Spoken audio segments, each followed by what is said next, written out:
Derecho es un programa con objetivo social que investiga los casos y los pone a discusión delante de profesionales especialistas. En ningún momento el Canal TRO se compromete a prestar el servicio profesional de tipo legal que el caso requiera.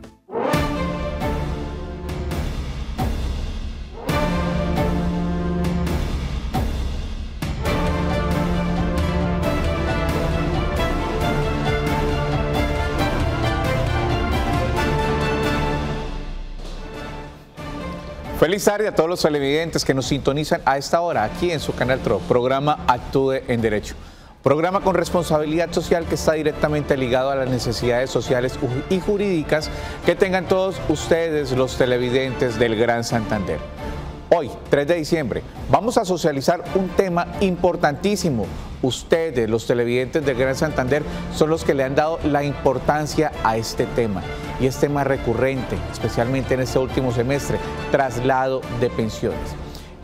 Son temas socialmente recurrentes de los cuales debemos estar muy pendientes, sobre todo en el mes de diciembre, donde más de un colombiano busca que ese ahorro se convierta en una pensión y tenga las garantías a las que el ciudadano le corresponden si ese ahorro se llega a convertir en una pensión. Pero para empezar a socializar este tema vamos a darle la bienvenida a nuestra compañera habitual de set, la doctora Marlene Murcia. Doctora Marlene, muy buenas tardes y bienvenida a Actúe en Derecho. Hola, doctor Reinaldo, muy buenas tardes para todos nuestros televidentes. Reciban todos un cordial saludo. Sí, esta tarde vamos a socializar un tema que es recurrente, importante y que ustedes, nuestros televidentes, lo han pedido. Entonces, porque ustedes lo han pedido, tenemos nuevamente a nuestro especialista en pensiones. La pensión es un tema de importancia máxima.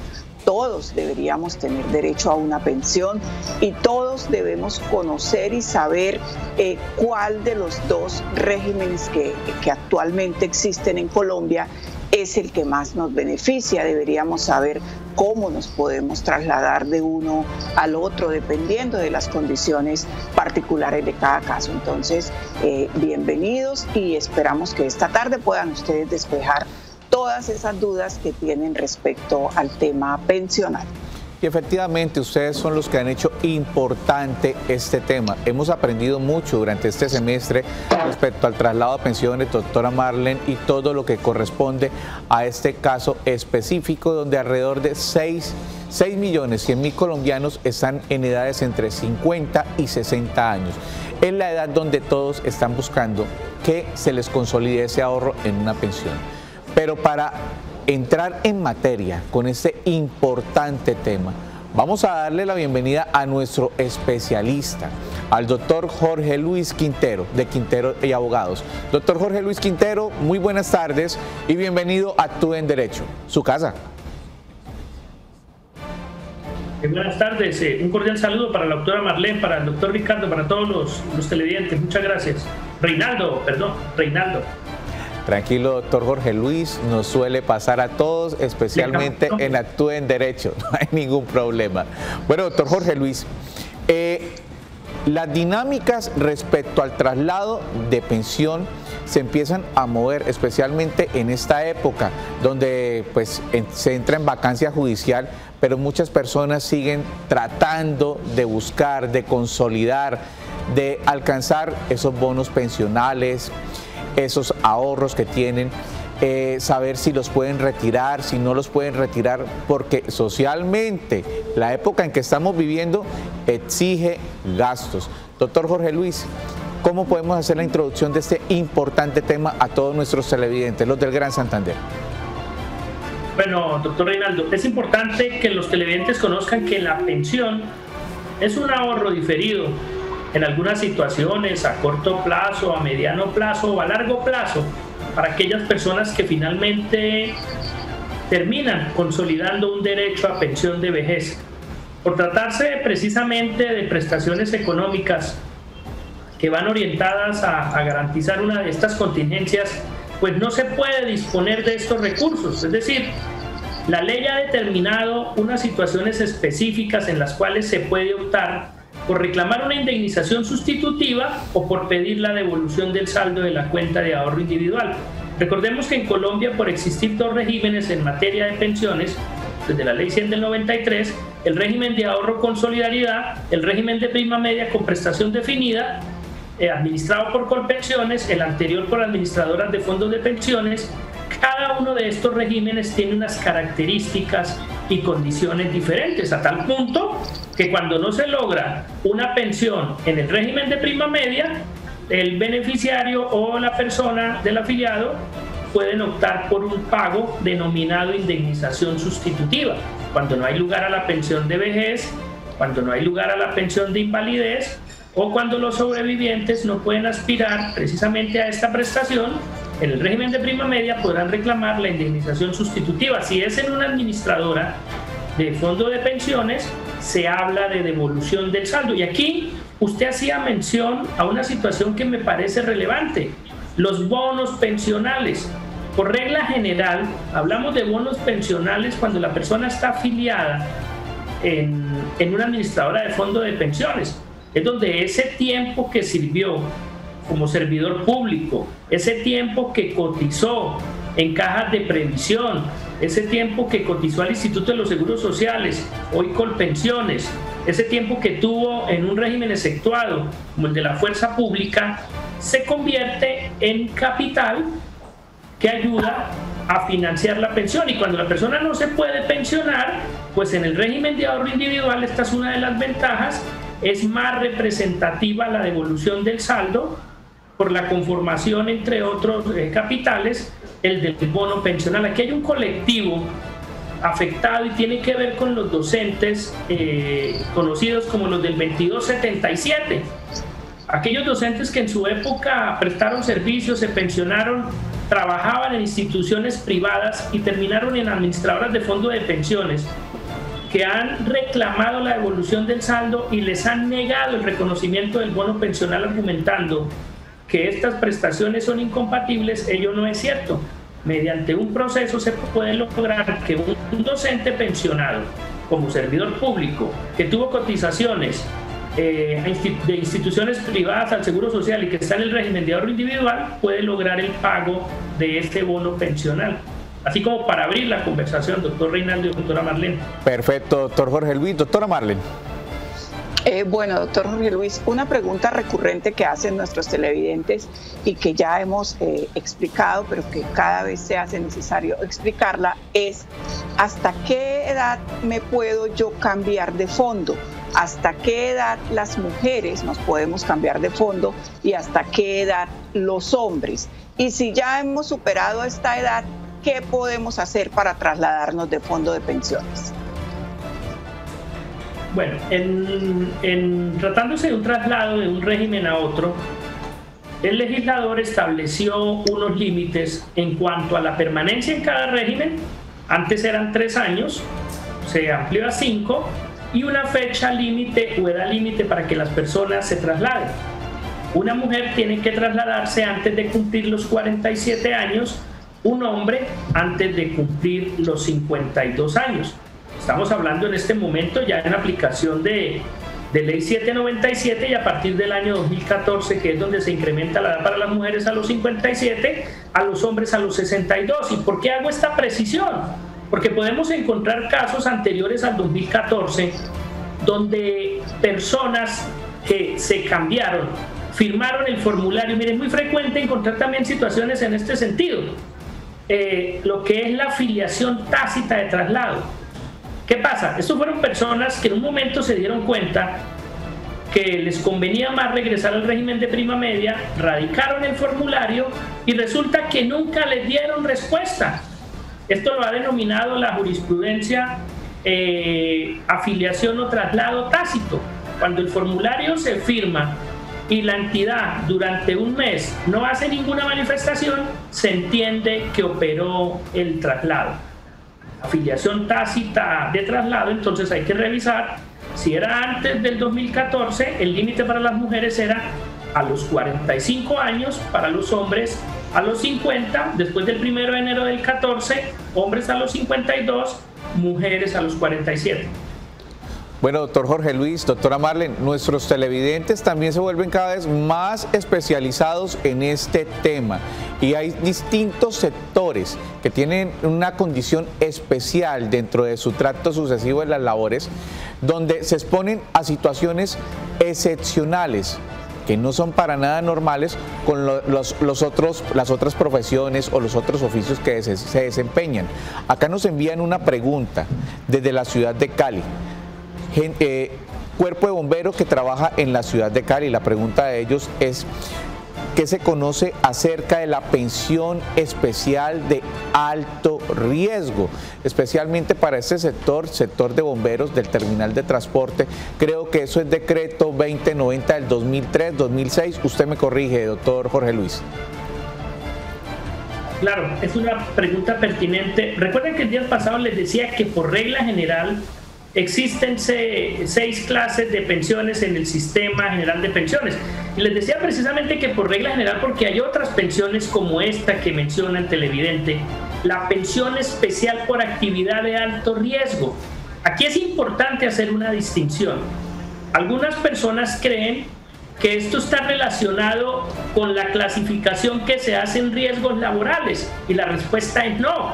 Por ejemplo, las personas dedicadas a la construcción. La construcción es una actividad de alto riesgo, está en nivel 5 en materia de riesgos laborales, la cotización máxima, pero nada tiene que ver con la pensión especial por actividad de alto riesgo. La pensión especial por actividad de alto riesgo es una prestación que se le entrega a las personas antes de llegar a las edades convencionales, es decir, antes de que la mujer llegue a los 57 años, antes de que el hombre llegue a los 62, se pueden pensionar al mínimo a los 50 años. Es decir, un hombre se puede ahorrar 12 años y una mujer 7 años. ¿Y por qué? ¿Cuál es el propósito? Resulta que hay actividades, las de trabajar en socavones, los que trabajan en radiología, los que están expuestos a sustancias cancerígenas. Esta clase de actividades disminuye la expectativa de vida. La de los bomberos, las personas que trabajan en altas temperaturas, hay que mirar algunas situaciones concretas. Pero, ¿qué hay que mostrar aquí? Resulta que estas pensiones especiales por actividades de alto riesgo tienen una regulación autónoma e independiente. Y para hacer un análisis, una línea en el tiempo, la primera regulación la encontramos en el artículo 15 del decreto 758 del 90. Estas disposiciones fueron modificadas por el decreto 1281 del 94, por el 1735, porque a partir del 94 se empieza a hacer un desarrollo para hablar de pensiones por actividades de alto riesgo del sector privado y pensiones por actividades de alto riesgo del sector público. Viene el decreto 2090 de 2003, pero ese decreto ya fue modificado y en este momento nos estamos regulando por el decreto 2655 de 2013. ¿Por qué es importante hacer esta distinción?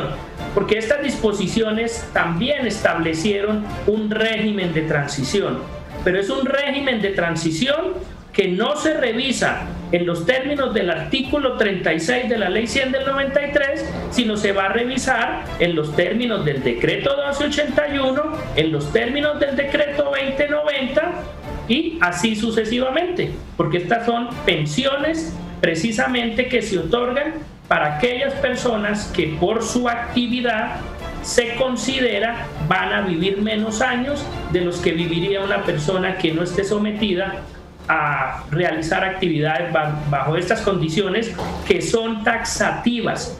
Y cuando hago mención a que son taxativas, de manera específica la disposición dice qué actividades se consideran actividades de alto riesgo para clasificar en esta pensión especial y para poder disminuir la edad de acuerdo a la densidad de semanas que tenga la persona. Perfecto, doctor Jorge Luis. 310-245-8548 y 648-4820 son nuestras líneas. Don Fernando, muy buenas tardes y bienvenido a Actúe en Derecho.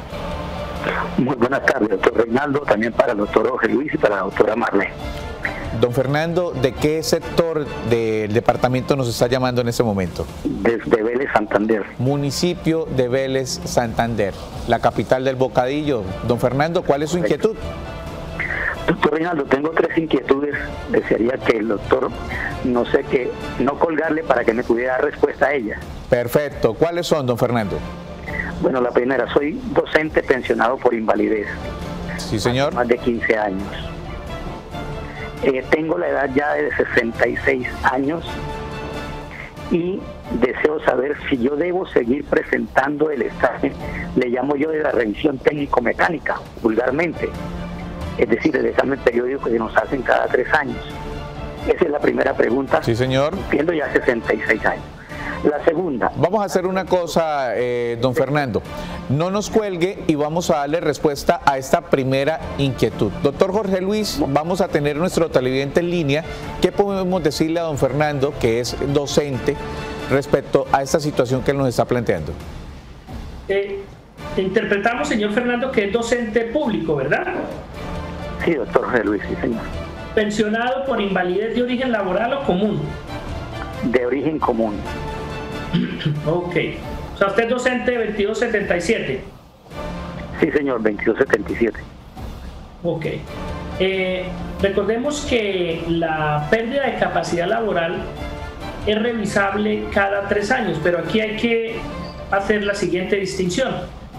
Los docentes del decreto 2277 y los docentes, así sean 1278, los que prestan sus servicios al Estado y hacen parte del magisterio, están en un régimen exceptuado, régimen especial, como lo llaman algunos. Es decir, a estos docentes no se les aplican las leyes 100 y sus demás disposiciones, sino tienen un tratamiento diferente. Antes del decreto 1655, la revisión de la pérdida de capacidad laboral de los docentes se revisaba por el decreto 3135 y por otras disposiciones que indicaba que cada año. En este momento, esto está regulado por el 1655 y se equiparó también la revisada de la pérdida de capacidad laboral para los docentes, como se hace para las personas del Sistema General de Pensiones. Si revisamos las disposiciones, no hay un límite para que estas calificaciones dejen de realizarse. Y en algunas situaciones, unas entidades, cuando las personas superan ya el límite de la edad de vejez, pues dejan de hacer la revisión.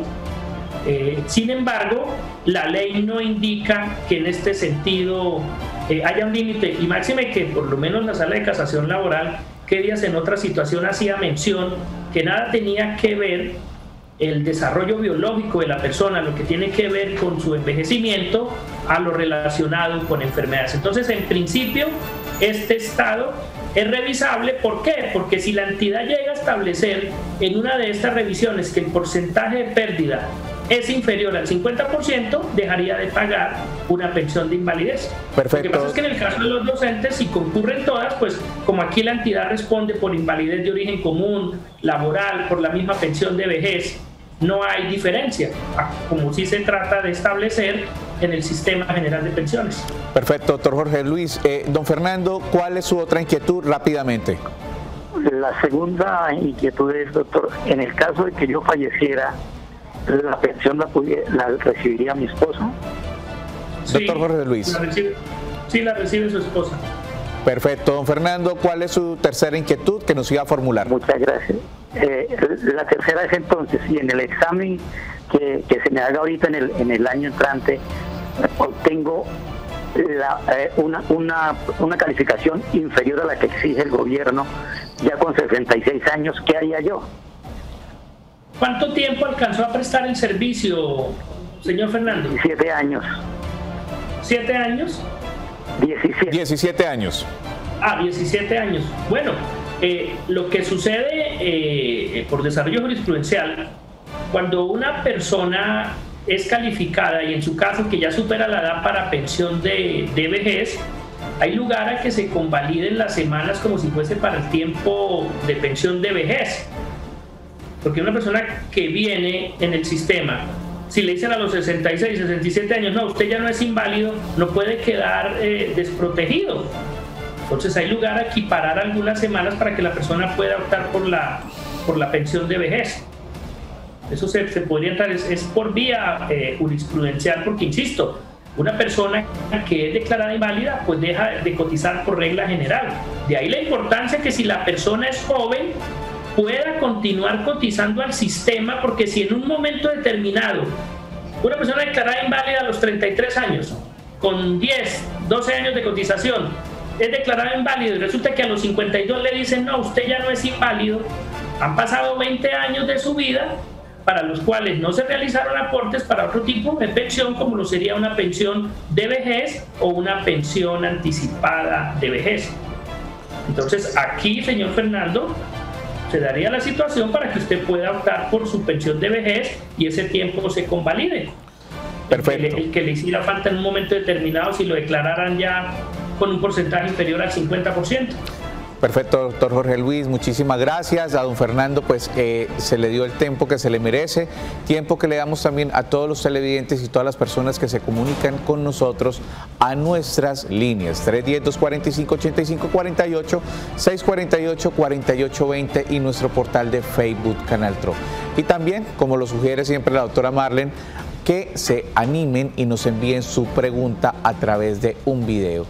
Aquí está inquietud de uno de nuestros televidentes. Otra vez.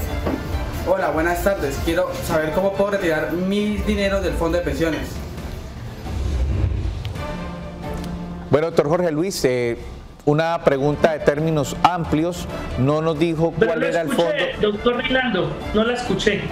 La pregunta, vamos a pedirle el favor a producción que nos repita nuevamente la pregunta que nos envía nuestro televidente. Bueno, la pregunta que nos hacía nuestro televidente de la ciudad de Cúcuta era ¿cómo puede él retirar sus aportes a pensión? Yo creo que la pregunta era un poquito ambigua, yo creo que hay que tener en cuenta el tiempo que cotizó y también el fondo en el que estaba afiliado. Doctor Jorge Luis.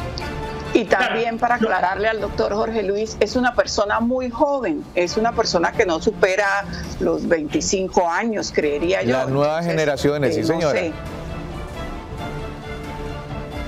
Lo que decíamos al principio del programa, una persona podrá reclamar la devolución del saldo de la cuenta de ahorro individual si está en una administradora de fondo de pensiones, o podrá reclamar la indemnización sustitutiva si se encuentra en el régimen de prima media con prestación definida. ¿Pero en qué situaciones? Que la persona sea declarada inválida y no tenga semanas para invalidez. Le devuelven su indemnización sustitutiva o la devolución del saldo. La persona llega a la edad para pensionarse por vejez y no reúne los requisitos. Le hacen la devolución del saldo o le pagan la indemnización sustitutiva. El afiliado fallece. Los beneficiarios no tienen derecho a la pensión de sobrevivientes. Pueden optar por la indemnización sustitutiva o por la devolución del saldo. En otras palabras, la indemnización o la devolución del saldo se hace cuando ya revisadas las condiciones de cada una de las prestaciones, no se reúnen los requisitos y queda como opción entonces hacer ese pago respectivo. Perfecto, doctor Jorge Luis. También nuestros televidentes nos envían nuestras preguntas a través del portal Facebook Canal Tro. Son muchísimas los mensajes, las preguntas que nos empiezan a enviar nuestros televidentes y tenemos este mensaje de doña Nelly Ochoa. Doctora Marlene.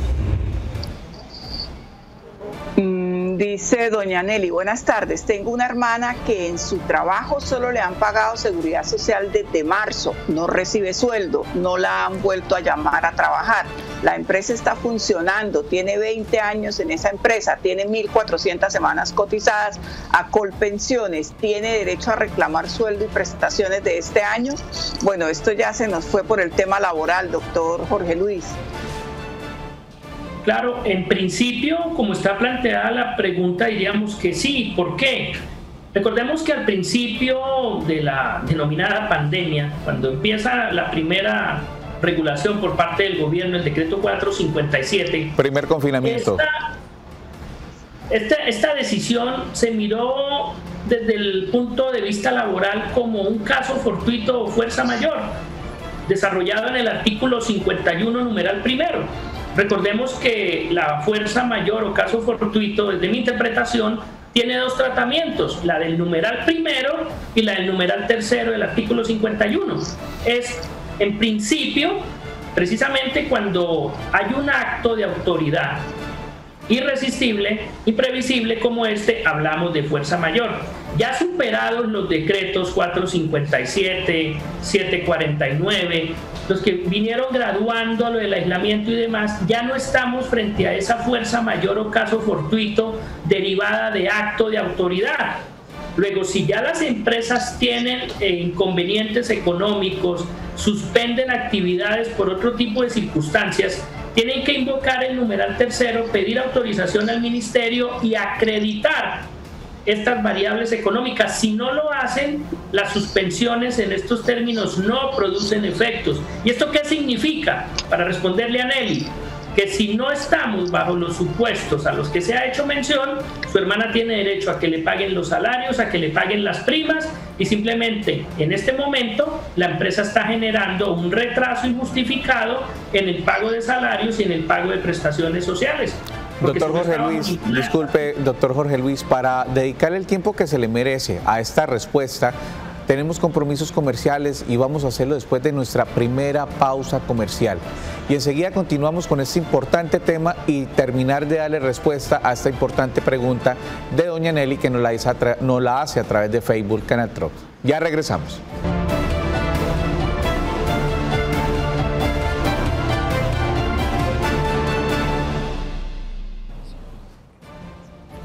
Continuamos en nuestro programa Actúe en Derecho. Hoy, 3 de diciembre.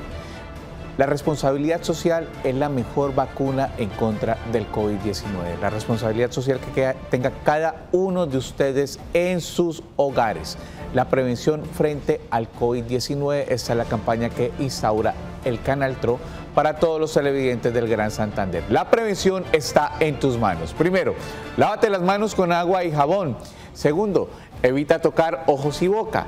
Tercero, usa tapabocas. Cuarto, evita el contacto físico. Quinto, procura guardar distancia. Y sexto, limpia las superficies y los objetos. Esta pandemia no ha terminado. Esta es campaña del Canal Tro. Bueno, doctor Jorge Luis, yo lo invito a que terminemos de darle respuesta a la pregunta que nos había formulado la señora Nelly a través de nuestro portal de Facebook Canal Tro. Doctor Jorge Luis. Entonces, retomando la respuesta para la señora Nelly, decíamos que para que esa suspensión produzca los efectos del artículo 53, que cuáles son, cuando el contrato se suspende en los términos que señala la ley, el trabajador no tiene la obligación de prestar el servicio, el empleador no tiene la obligación de pagar salarios ni prestaciones sociales. Este término se descuenta para el pago de cesantías, para el pago de intereses, más no para pensión y demás. Si no se dan estas condiciones, las del artículo 51, numeral primero, numeral tercero, se puede indicar que la suspensión es ilegal y el trabajador tiene derecho a reclamar todos sus réditos laborales. Aparte de las sanciones a las que se puede ver abocado el empleador por no haber realizado los pagos cuando tenía la obligación de hacerlo. Perfecto, doctor Jorge Luis. 310-245-8548 son nuestras líneas. Doña Rosalía, muy buenas tardes y bienvenida a Actúe en Derecho. Buenas tardes, doctor. Es que tengo una inquietud. Tengo 50 años. Llevo de pensión, llevo 700 semanas. Al cumplir los 57 llegaría a 1100 semanas. ¿Me tocaría seguir cotizando para las 1300? Perfecto, doña Rosalía, muchísimas gracias por haberse comunicado con nosotros. Actúe en Derecho, ya damos respuesta a su inquietud. Doctor Jorge Luis. Sí, los requisitos para la pensión de vejez son dos: edad y semanas. Cuando la persona acredita primero la edad, pero le faltan las semanas, le corresponde continuar cotizando. Cuando la persona acredita primero las semanas, le corresponde esperar hasta cumplir la edad. No hay inconveniente en que la persona, mujer, que cumple los 57 o el hombre que cumple los 62, no hay inconveniente en que si todavía no tiene las semanas siga cotizando. Incluso aquí quiero mostrar algo importante y es en el siguiente sentido. Hay un límite para que una persona se afilie al Sistema General de Pensiones. Por ejemplo, una mujer que vaya a empezar a trabajar a los 60 años, que tiene la obligación de cotizar, ¿se puede afiliar al sistema? La respuesta es sí. No hay un límite para que una persona se afilie al Sistema General de Pensiones. Lo ha dicho la Corte Constitucional y lo ha dicho la Corte Suprema de Justicia, Sala de Casación Laboral. Muestro esto porque en algunas entidades, cuando una persona llega, le dicen no, usted no se puede afiliar, se estableció un límite, cuando la persona no conoce, no se afilia, y resulta que empieza a trabajar y a los 7, 8 años es declarado inválido. Si la persona no está cotizando, va a perder esta prestación económica. Y por ser la seguridad social un derecho irrenunciable, una persona que labore, que demuestre los ingresos, así sea de 80 años, se podrá afiliar al Sistema General de Pensiones. Doctora Marlene. Doctora, ahí me surge una inquietud. Bueno, yo empiezo a trabajar en una empresa a los 60 años, trabajo 5 años, cotizo 5 años, pero ya definitivamente no voy a seguir pensionando, no voy a seguir trabajando, no voy a seguir aportando. Ahí sí no hay ningún límite tampoco para que me devuelvan los aportes. No hay límite, y estos son derechos imprescriptibles. Lo ha mostrado la Corte, ha hecho una modificación en los últimos meses de lo que es la jurisprudencia. Dice, los estados no prescriben, ¿cierto? Lo que prescriben son los derechos. Entonces la condición de pensionado, o sea, se extingue una pensión, mas no va a prescribir una pensión o una prestación. En este caso la persona puede tener 65, 66 años, puede fácilmente reclamar su indemnización sustitutiva. Ahora, si se afilia al régimen de ahorro individual, recordemos que el fondo sí exige que la persona acredite como mínimo 10 años de cotización, si lo hace entre los 50 o los 55 años. Perfecto, doctor Jorge Luis. Son muchos los mensajes, las llamadas que tenemos de todos nuestros televidentes del Gran Santander con este tema trascendental para todos ustedes. Les recordamos, 6.100.000 personas entre los 50 y los 60 años en Colombia están buscando que ese ahorro se convierta en pensión. Y para el traslado de fondo de pensión, dicen las estadísticas que hay 40.000 demandas para traslado de pensión en este momento. Don Álvaro, muy buenas tardes y bienvenido a Actúe en Derecho. Hola, buenas tardes, miren, doctor. Don Álvaro, ¿de qué sector nos está llamando? De Florida Blanca. Municipio de Florida Blanca, casa del Canal TROS. Don Álvaro, ¿cuál es su inquietud? Doctor, mire, esta era una preguntita, doctor José Luis. Es que estoy en una calificación de invalidez y ya me calificó la Junta Nacional de Santander, me falta la regional y le falta la de Bogotá también me calificó, disculpa.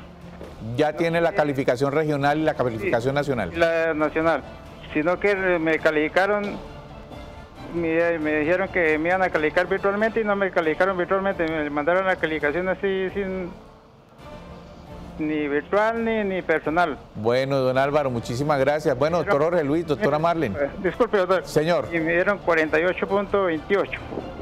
Menos del 50%, sí, señor. Sí, señor. Don Álvaro, muchísimas gracias. Disculpe, yo puse un derecho de petición y no me han dado respuesta hace 4 meses. Vamos a hacer una cosa, don Álvaro, no nos cuelgue, que es posible que necesitemos otra información respecto a su tema. Bueno, doctor Jorge Luis, calificación virtual, ¿qué le podemos decir a don Álvaro?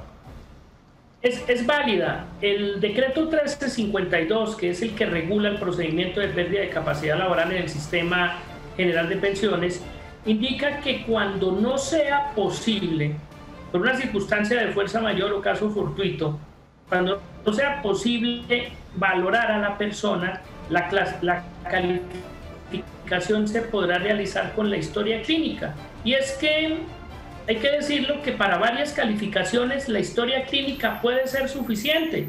Claro, habrán otras situaciones donde se vayan a calificar pérdidas de capacidad laboral relacionadas con extremidades inferiores, superiores. Por supuesto que aquí la valoración física es fundamental para que el profesional referido pueda decir qué pasa con los arcos de movimiento, si están dentro de los criterios que establece el manual, pero hay otros aspectos que con la historia clínica permiten realizar la calificación. Dada la circunstancia actual, la Junta Nacional y algunas juntas no están haciendo valoraciones físicas. Se están haciendo algunas entrevistas virtuales, telefónicas, y con fundamento en la historia clínica se profiere el dictamen. Esto es válido. Segundo, frente a la calificación de la Junta Nacional no procede ya ningún recurso. Si la persona revisa el dictamen comparado con las tablas, la calificación no corresponde hay algún criterio, alguna tabla que no se interpretó, no se aplicó de acuerdo a la historia clínica, este dictamen se puede demandar y será un juez de la República el que declare si la persona es inválida o si no es inválida, por supuesto, pidiendo que se nombre otro perito para que venga ahí a mostrar en el proceso cuál es la calificación que corresponde.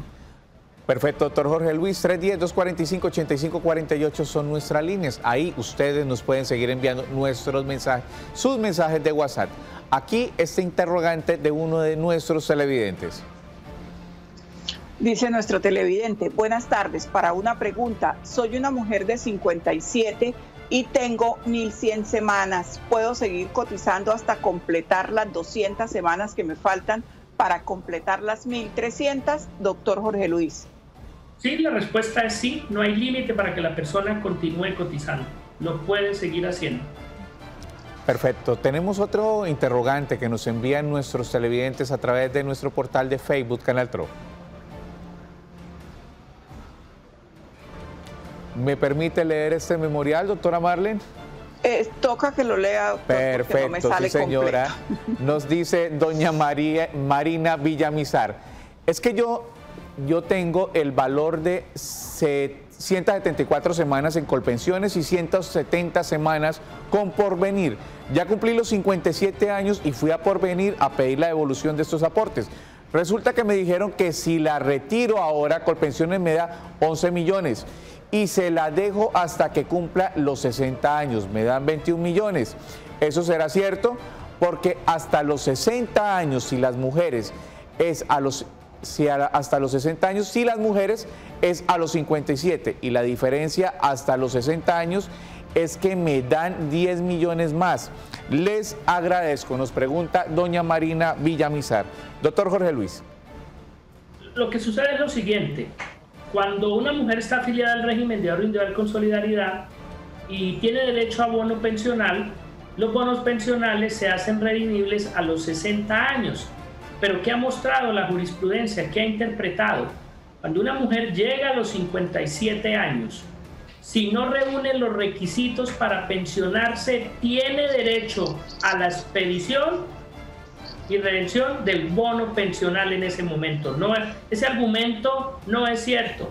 Lo que pasa es que algunas administradoras de fondos de pensiones y el mismo Estado, la Oficina de Bonos Pensionales, entran a hacer estas interpretaciones restrictivas para dilatar, para demorar lo que tiene que ver con el pago del bono pensional. Y muchas veces las personas tienen que terminar en demandas, pero la Corte Constitucional ha proferido unas decisiones interesantes de 2019, precisamente donde ha mostrado que en esta clase de situaciones no hay lugar a ese impedimento.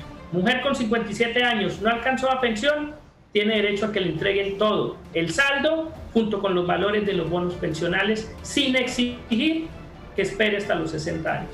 Doctora Marlene. Doctor, lo que usted nos quiere decir es que ella tendría derecho a los 57 años a que le entreguen los 21 millones que le dicen que le entregan si espera hasta los 60.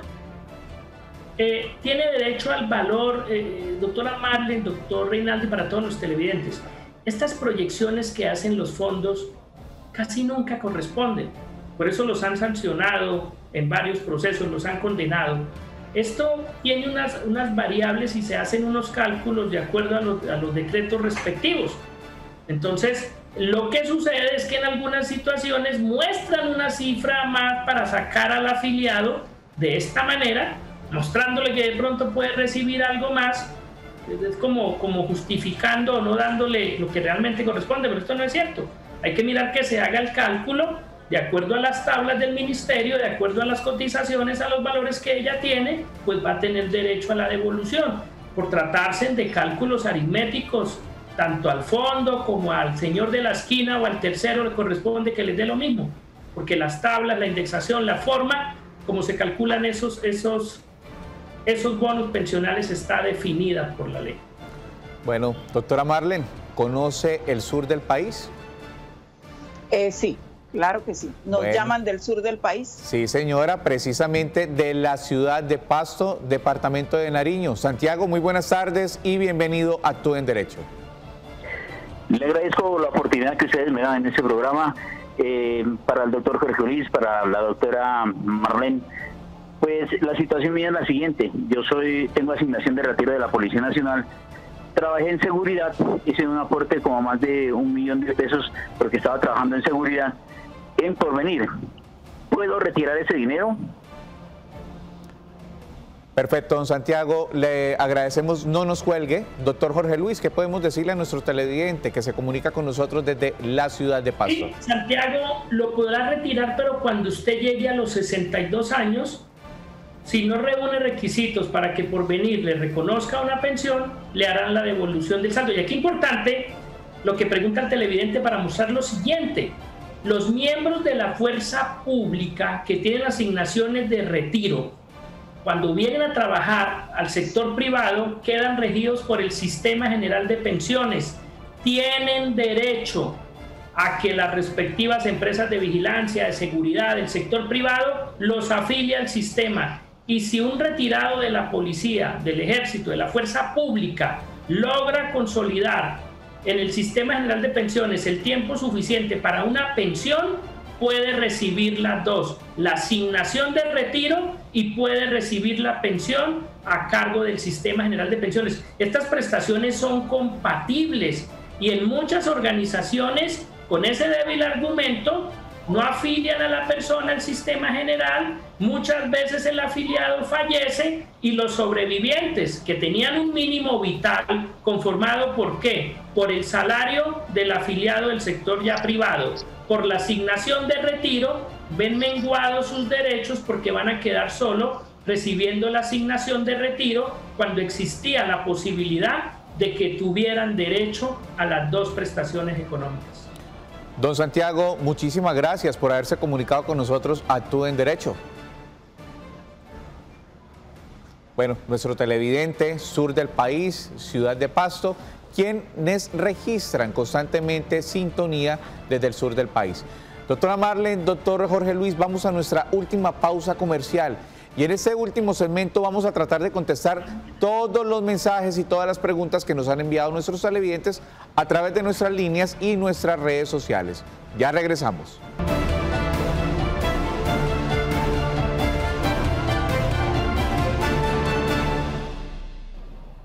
Continuamos en nuestro programa Actúe en Derecho.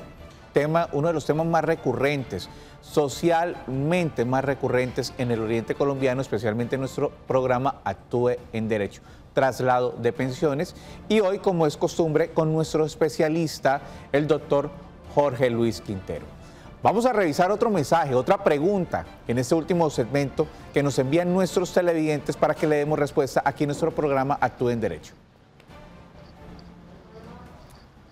Dice nuestro televidente: buena tarde, mujer de 59 años que fallece, había cotizado 1.262 semanas a fondo de pensiones, no estaba pensionada, ¿qué trámite se debe hacer ya que no tiene beneficiarios, pero madre y hermanos vivos? Doctor Jorge Luis. Bueno, aquí sería interesante conocer porque dice a fondo de pensiones. Y es por lo siguiente: recordemos que para que la pensión de sobrevivientes quede causada respecto a un afiliado, por regla general se exigen 50 semanas en los 3 años anteriores a la muerte, por regla general. Sin embargo, el parágrafo del artículo 46 dice que cuando un afiliado fallece, si no deja las 50 semanas en los 3 años inmediatamente anteriores, pero tiene el número de semanas mínimas para vejez, deja causada la pensión de sobrevivientes. ¿Por qué mi inquietud? Sabemos que si está en prima media, pues no la dejaría causada porque son 1.300. Pero si esta persona estaba en un fondo, en una administradora de fondo de pensiones, decimos que la pensión con garantía mínima es con 1.150 semanas, así no cuente con semanas en los años anteriores, esta pensión estaría causada ¿para quién? Para sus padres, si dependían económicamente de ella. Recordemos que la pensión de sobrevivientes en el Sistema General de Pensiones, televidentes, cuando hago énfasis es porque en materia de pensiones hay regulaciones diferentes, no podemos interpretar fuerza pública, docentes con Sistema General de Pensiones, no, son tratamientos diferentes. En el Sistema General de Pensiones, el orden para la pensión de sobrevivientes es el siguiente: esposa o cónyuge, o compañero o compañera. Hijos. Si no hay esposa, no hay hijos, siguen los padres. Si no hay esposa, si no hay hijos, si no hay padres, los hermanos inválidos. Ese es el orden de beneficiarios en el Sistema General de Pensiones. Y uno excluye al otro. Es decir, si el beneficiario, si el afiliado tenía hijos, pero los hijos ya por la edad no pueden pensionarse, pues los hijos son los que tienen que optar por la indemnización, y esto no significa que porque los hijos ya son mayores, entonces puede venir el padre a reclamar la pensión. No, porque es excluyente. O sea, donde se evidencia el beneficiario, se mira si tiene derecho a la pensión de sobrevivientes o si tiene derecho a la indemnización o a la devolución del saldo. Perfecto, doctor Jorge Luis. Bueno, vamos a tratar de darle, nos quedan más o menos unos 6 minutos y medio de programa, darle respuesta lo más rápido posible a nuestros televidentes, ya que normalmente, vale la pena aclarar, entramos en vacaciones, especialmente en las universidades, y las inquietudes que no alcanzamos a desarrollar acá en nuestro programa, las remitimos a los consultorios jurídicos, que son completamente gratis, especialmente los que son aliados del programa Actúe en Derecho. Vamos a ver esta otra inquietud, ese otro mensaje que nos envían nuestros televidentes a través de nuestras líneas de el 310-245-8548. Me permito leer este mensaje, doctora Marlene. Buenas tardes, la pregunta es, no me aparecen 32 semanas cotizadas. En historia laboral tengo la edad y solo me faltan esas semanas para completar las 1.300 y jubilarme. Soy ex empleado de una entidad oficial, extinto Bancafé, y tengo pruebas de haber laborado allí. Un regalo o negociación ante juzgado firmado por representante del banco, y yo ya hice reclamos a Colpensiones y no me dan respuesta, y la entidad reguladora me contestó que en el momento de reclamación de pensión se hace efectivo el tiempo que hace falta por ser entidad oficial. ¿Eso es verdad, doctor Jorge Luis? Sí, recordemos que los tiempos servidos a entidades públicas ahora se certifican a través de los CETIL, certificados de tiempos laborales, y las disposiciones de 2018-2017 muestran que hasta que los tiempos no aparezcan acreditados, la entidad no tiene la obligación de reconocer la prestación. Lo que sucede es que acá el televidente tiene que pedir que se expidan los CETIL, eso van a quedar en la plataforma del Ministerio de Hacienda y las demás entidades que conforman el Sistema General de Pensiones, y si Colpensiones ya dilata el reconocimiento, él va a tener derecho al pago del retroactivo de la pensión desde el momento en que cumplió los requisitos. Esto es importante porque muchas veces las entidades dilatan el reconocimiento, las personas no actúan. Conozco casos que han dejado pasar 3, 4, 5, 6 años y las personas van perdiendo el retroactivo. El derecho a la pensión no se pierde, pero las mesadas que no se cobren dentro de los 3 años siguientes a su causación sí van prescribiendo. Entonces, importante esta situación.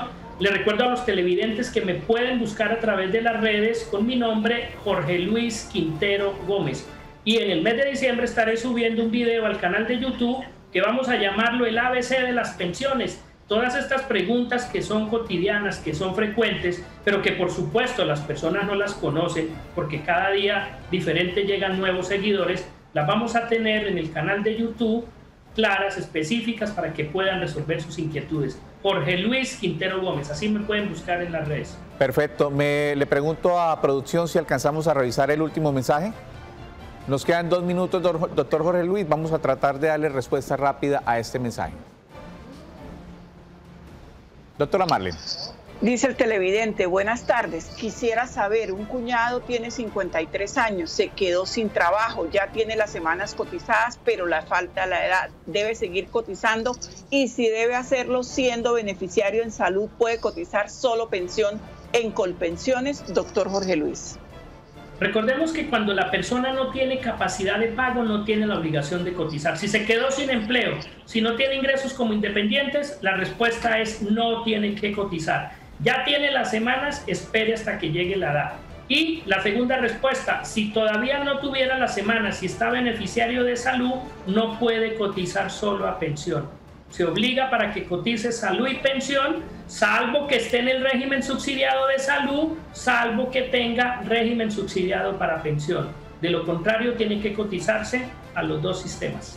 Perfecto. Doctor Jorge Luis, muchísimas gracias por habernos acompañado esta primera semana del mes de diciembre en este tema importantísimo, traslado de pensiones. A usted, doctor Reinaldo, la doctora Marlene, a todos los televidentes, muchas gracias, y si no volvemos a conversar este año, que tengan un próximo año lleno de salud y de prosperidad. Muchas gracias, y les recuerdo, me pueden buscar en las redes como Jorge Luis Quintero Gómez. Feliz tarde para todos. Esperamos que nos podamos volver a encontrar. Doctora Marlene, muchas gracias por habernos acompañado el día de hoy. Con todo el gusto, nos vemos mañana en nuestro consultorio jurídico presencial. Diferente de pensiones. Diferente de pensiones. Listo, perfecto. Doctora Marlene, muchísimas gracias. Y todos ustedes continúen con toda la programación de El Canal TRO. A continuación, su programa Tacones en la Mano. Feliz tarde.